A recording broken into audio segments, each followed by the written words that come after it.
Hello. Yes sir, yes sir. ஆடிட்டிங்லாம் நல்லா போயிட்டு இருக்கு சார். No problem.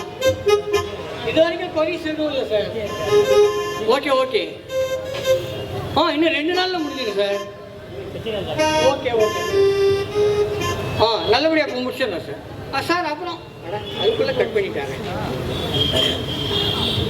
எத்தனை சொன்னாலும் மனமண்டியில் ஏறவே ஏறாதா? எத்தனை ஆஃபீஸ் போகிறப்ப வரக்கூடாதுன்னு சொல்லிட்டாங்க.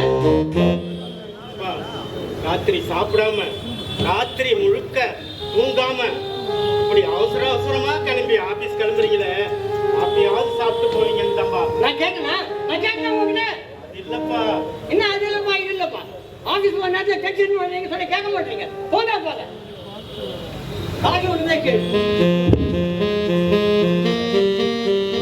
ஆமாவா ஆமாவா? என்னப்பா நான் வருவேன் தெரிஞ்சு காஃபிலாம் ரெடியாக போட்டு வச்சுக்கிறேன். என்ன நம்மளாரா டீ சூடே இல்லை. நீ ஒண்ணுப்பா, என் பையனுக்கு போட்டு வச்சேன். அவனை பத்தி தான் உனக்கு நல்லா தெரியுமே. பார்த்தேன். இந்த டீல இருக்க சூடெல்லாம் அங்க ஏறி வச்சு பழகுது.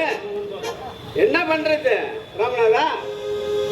எல்லாம் எப்பயும் போல வேதாள முருகுமரம் ஏறிடுச்சா? சரி விடுப்பா, எல்லாம் ஒரு நாள் சரியாயிடும்.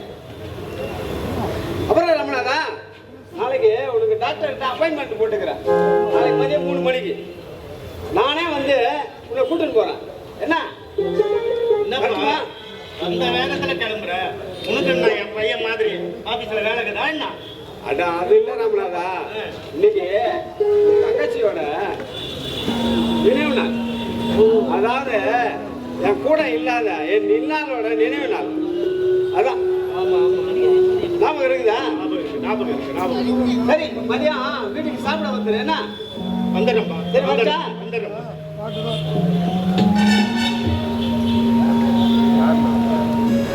சிவகாமி, நீ இறந்ததுக்கு நான் தான் காரணம்னு நம்ம மவன் நான் கிட்ட பேசி 6 மாசமா ஆச்சுமா.